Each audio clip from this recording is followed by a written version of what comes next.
Kidnapping, trapping, trapping, trapping, trapping. Kidnapping, trapping, trapping, trapping, trapping. Kidnapping, trapping, trapping, trapping, trapping. Kidnapping, trapping, trapping, trapping. Kidnapping, trafficking, abusing, alienating, killing, foster prison, foster slaves, domestic terrorism, crimes against humanity, international agenda, CPS, kidnappers, social workers, police officers, stealing children from loving homes, by force, fraud, lies, fabrication, tampering with evidence, official oppression, malice, conspiracy, corrupt courts, corrupt judges, corrupt dependency lawyers, government, trafficking children, CPS, kidnappers, child protective service, steal children by force, fraud, fabrication, tampering with evidence, official oppression, malice, CPS, kidnappers, all day, every day, steal children, steal children, steal children. Kidnapping, trapping, trapping, trapping. Kidnapping, trapping, trapping, trapping. Kidnapping, trapping, trapping, trapping. Kidnapping, trapping, trapping, trapping.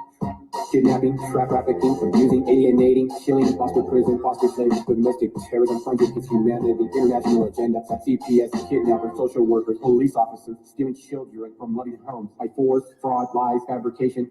Hi, everyone. Welcome to the Porthole to Justice. I am the window to the truth. I am your host, Amelia Duran, and it is November 25th. Welcome to the show. And please feel free to join the live chat. I'm here today with guest Danny McGowan out of Los Angeles, California. And we're going to be highlighting and discussing some of the top stories in our new project, CPS News Network. Danny, welcome to the show. Hi. Okay, so several news stories, top stories. Well, first of all, let's talk about the new project a little bit, just briefly, because we've only done a couple of these news updates. So do you want to share a little bit about yourself and about the project? Are you there? Uh-oh.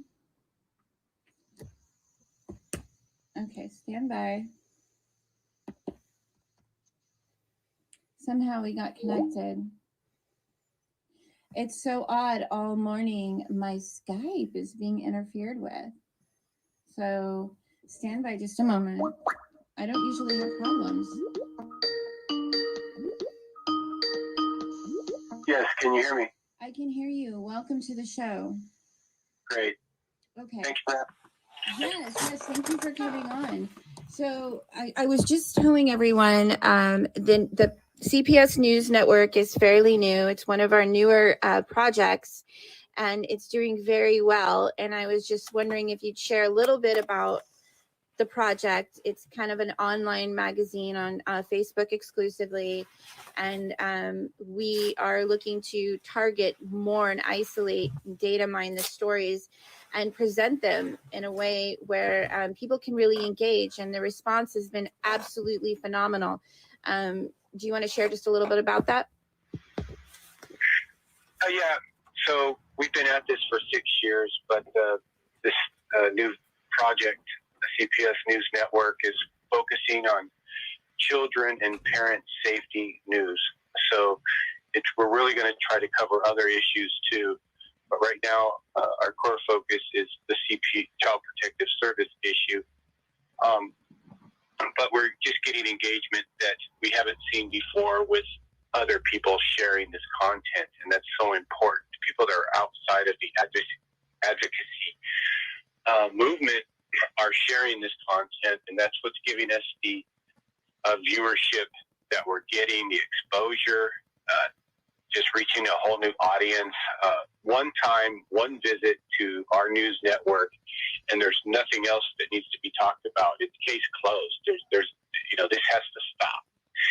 And the only way you can make that stop is to keep the families together. But CPS doesn't get any money unless they're apart. But the only way they can resolve what we're seeing is to keep families together and have that money keep them together. So, we had like 130,000 video views, 200,000 reach in 30 days. But we're seeing commentary from people we've never seen before. So that's what's exciting is it's really, we're getting a new audience, and they're sharing with their people. And I want to remind everybody to share stuff Don't just react to it, but share it. You can go to our pictures, our photos, copy a whole bunch of them. And in your free time, you can just be posting them anywhere. The memes are really, really powerful, and you're doing an amazing job, Danny. You just incredible at isolating some of these stories that we unearth, and the response, I'm just like overwhelmed with joy in regards to the response, because like I was mentioning in the Facebook Live, a huge part of us winning this war, the war on the families, is creating the mass awarenesses with the general public at large. And part of creating the change is getting people to understand the levity of the issues that are occurring with the families. And nobody is immune. Nobody is immune to this abuse of power within our judicial system and the Child Protective Services. So, of course, with the divorce, a simple divorce, separations, the targeting, social targeting, the domestic, any kind of domestic issue, and just accusations with no evidence, and how the bar is behind promoting a lot of the failure. They say more money travels through family court than any other court. It's where the big money is, and they're just raping families for their money by causing the problem. I mean, fostering the dissension, the separation, of the family, the pitting the wife against the ex-husband or whatever it be. But they're domestic false accusations, exploitation by the lawyers to keep these cases active and in court, to really drain the parents of their assets. It's ultimately a lot of what's behind this, and the judges with no accountability, making, especially in the dependency court, just making heinous, keep them in custody rulings when they're not safe there. They're not safe in foster care. These children need to be trained. They need to be given devices, panic devices. They need to be trained and educated as to what the dangers that they face. So important. It's like people going to prison. They need to be educated what to expect, how to act, how to carry yourself, what to do, and they especially need someone they could reach out to trust, because they're trapped in a system where they can't trust anyone, because they know it can be turned against them. They can flip their lives upside down. They can medicate them. Foster kids aren't able to reach out. Like PLE from Australia, that was murdered by her fosters after 6 months, and raped by the son, murdered by the foster parent. She pleaded with a neighbor 2 days prior to her coming up missing to let me stay with you. Let me stay the night with you. If I go home, there's going to be problems. So, these kids, they need panic buttons. They all need to be issued panic buttons. They all need to have a clear safety mechanism that they can trust, that to get them out of these situations, whether it be with foster parents or if they run away and end up out on the street. But a lot is. Go ahead. I want to mention, something that is a real issue, and one of those issues is the children being placed in harmful environments and situations where they're being subjected and objectified to the human trafficking. 80% of the human trafficking victims are from the Child Protective Services foster care, and that is a real statistic. There was a story that was profiled in the social media and news network, as well as in CPS News Network, a young girl who was actually sold by a foster father. You want to elaborate on that story? Okay. I'm not really familiar with that story. If I'm talking about the one with the police officer. oh yes, the dungeon, sex dungeon. Yes, Yeah. a multi-millionaire owner of a hotel, Baymont Suites, Connecticut, expects to buy a foster girl, age 12. He didn't want 116. He said that's too old. Wants them at 12. Thought he had one. They had an undercover officer in a trailer parked in his parking lot of his hotel. Took a picture of her on the floor. She's a skinny girl, looks like she's 12 years old. She's actually a police officer. He thought she was a foster girl, 6th grade, and he was paying $500 for her. And he had special requests for poor immigrant children, girls, or foster kids. Those are his prey. That's his target market. He's done this before. They found a dungeon in one of his offices, another little separate from his Baymont Suite Inn, with handcuffs and multiple beds and like a cage, some type of metal cage, a fence cage. Just all the apparatus there for a sex slave. He was going to train them. And it came out because they connected his Baymont Inn email address with him wanting a casting couch interview on Craigslist.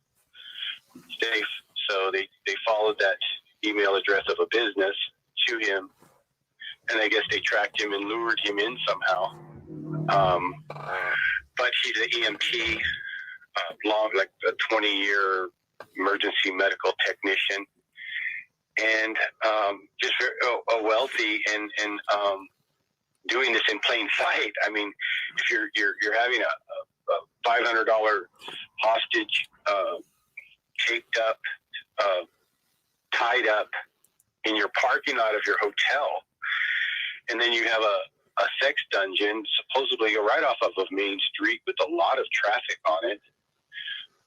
It's clear he appears to be running this in plain sight, his operation.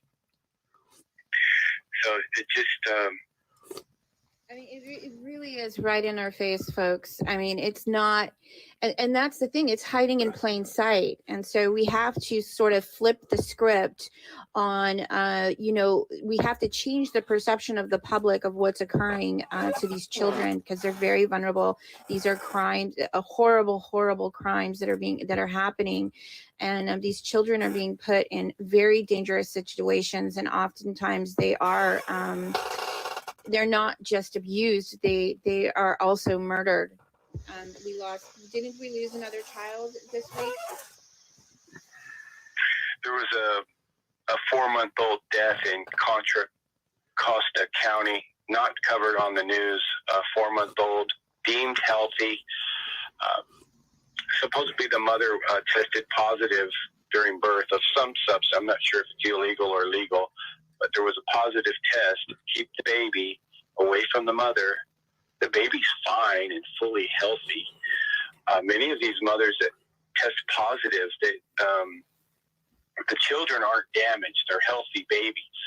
They're exposed to whatever the mother may have been taking, legal or illegal, but the babies come out healthy many times. And it's a healthy baby, deemed healthy, 4 months away from mother, dies.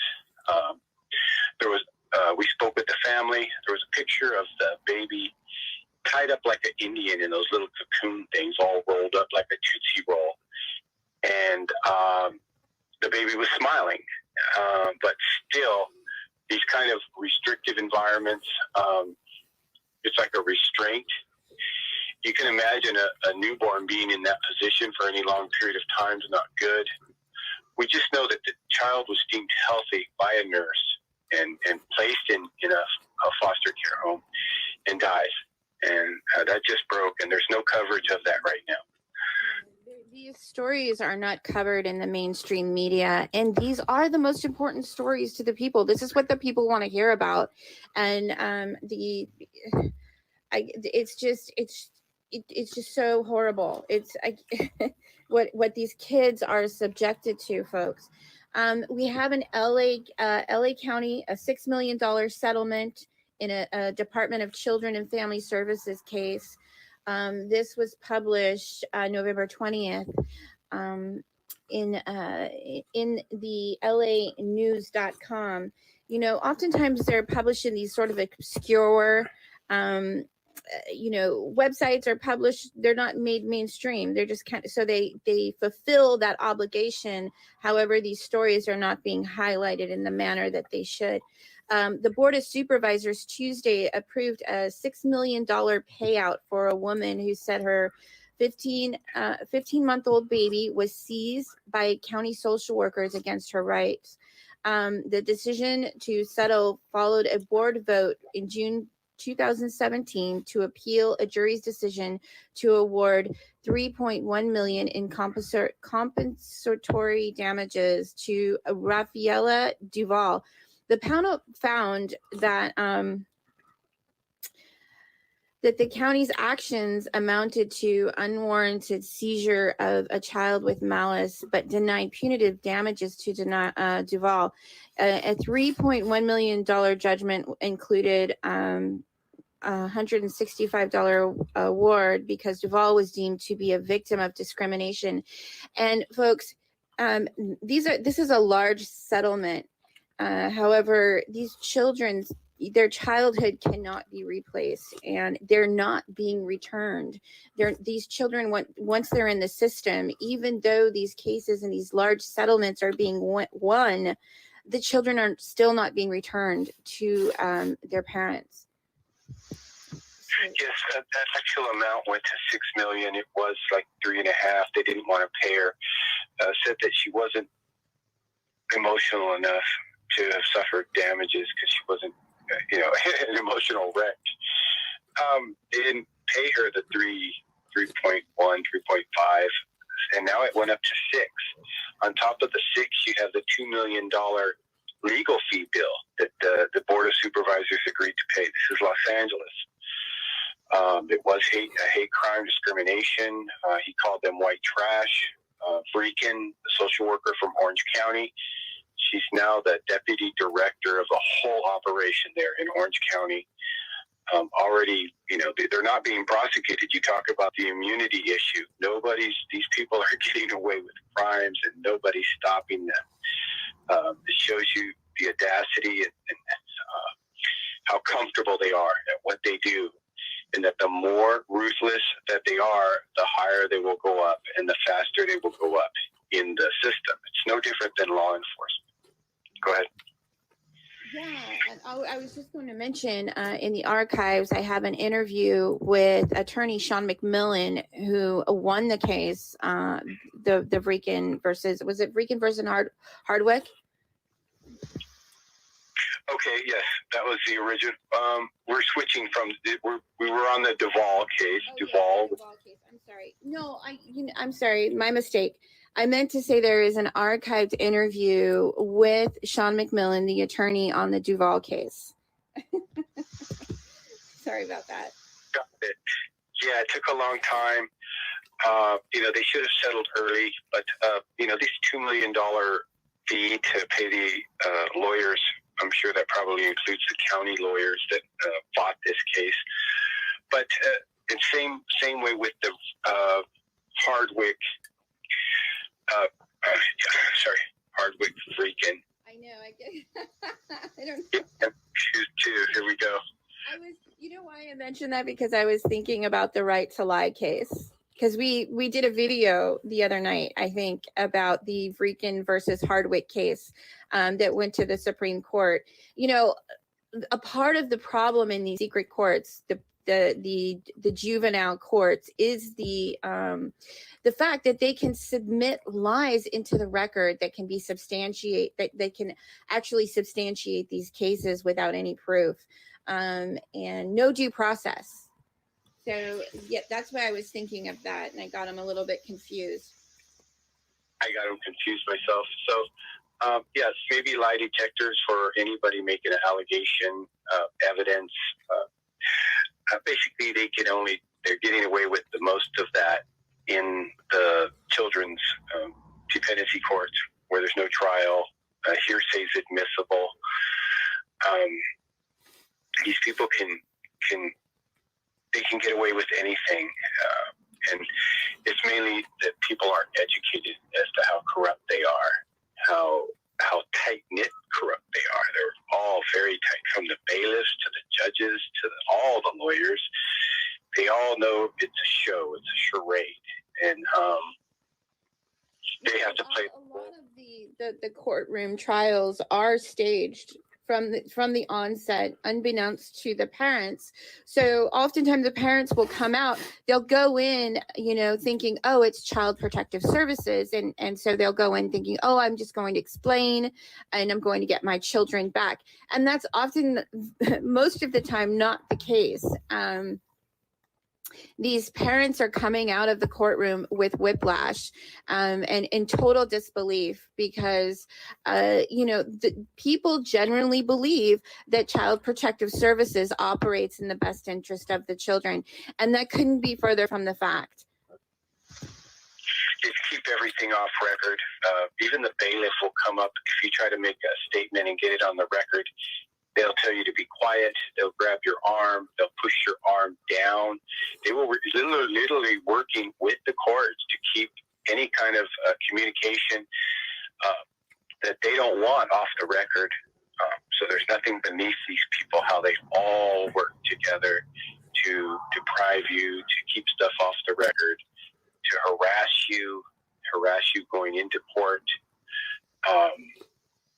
Me, myself, I was harassed every single time, just searched by 2, 3, 4 officers. They went through everything, keychains, loops. They wanted to know any kind of recording device they were concerned about because of the corruption that was involved in my case myself. So 4 officers there during the hearings, during like the first 4 or 5 hearings, 4 LAPD officers there for 8 hours, the whole day, just sitting there in the lobby. So just holding hearings without me present in there. They'd all go into the courtroom for an hour, and then they'd all come out. Yeah, just never underestimate the collusion. My evidence was absolutely withheld from the record, and I had committed no crime at all whatsoever. And in my particular case, I experienced the same sort of activities in these secret courts. They are closed, and this is a crisis. This is an emergency crisis. This we cannot have this in the United States of America. There's no due process, and this is happening. We have a suicide crisis with these foster children. These children are being placed into pedophile rings in Los Angeles County alone. Before I moved, there were 1,000 registered pedophiles that were approved foster care placements. So it's just truly it's a crisis. Are you there? Are you still with me? Yes, I am. Yes, clear. I was looking at, okay, and then so I was looking up the Devani case out of Arizona. Recently, there was an update on that in the CPS News Network. Can you profile that? I'm following. Not sure what the update was. Go ahead. There was a custody hearing, and I thought I had sent you. I thought I sent you over the case. There was a custody hearing. I'm looking it up right now. Okay, yeah. For people unfamiliar with the Devani case, placed with a pedophile fraud sham, David Fraud Sham, working with a military person from San Diego, exchanging child porn, and that's how they caught Fraud Sham. He was being sued by another victim that was there long term. Devani was only there, I think, like 6 months. But then she was given to another adopter who burned her 80% of her body, amputated toes.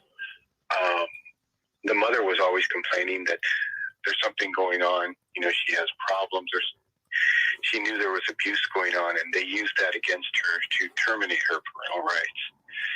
Arizona, no changes in policy, procedure, the worst torturous acts ever. The paramedics said that when they arrived, she was on the floor in the mother's bedroom, just in shock. Her eyes were wide open. She was in shock, wrapped in a towel after being burnt with 130-degree water. And, they're claiming that she was held down to get those kinds of burns. She had to be held down in there. And she also testified. Why they don't give this child back to the mother it's beyond comprehension. That nobody's doing anything about this. And just the most heinous, egregious acts, long-term, physical, emotional abuse is happening in foster care. Go ahead.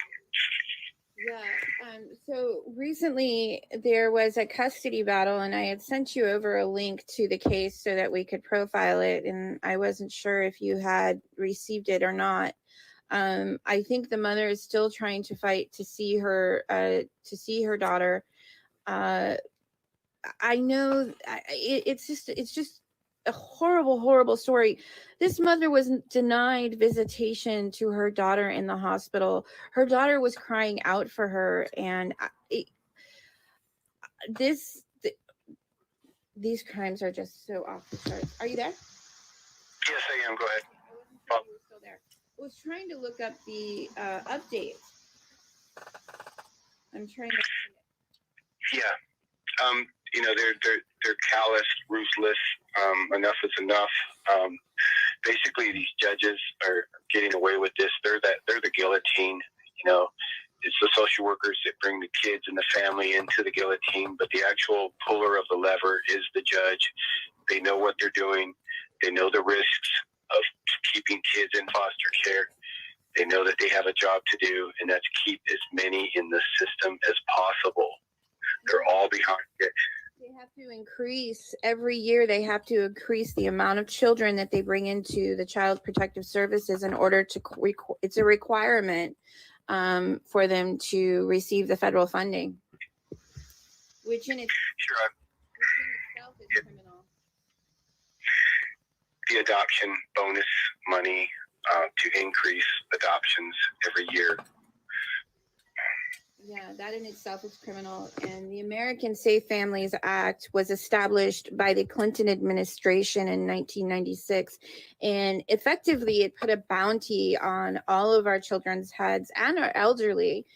These crimes are not just happening to the children, they're happening to our most vulnerable in society, the elderly and cripple. And okay, yes. So we did profile the Devani case. Are we simulcasting in the CPS News Network? Negative. Oh, okay.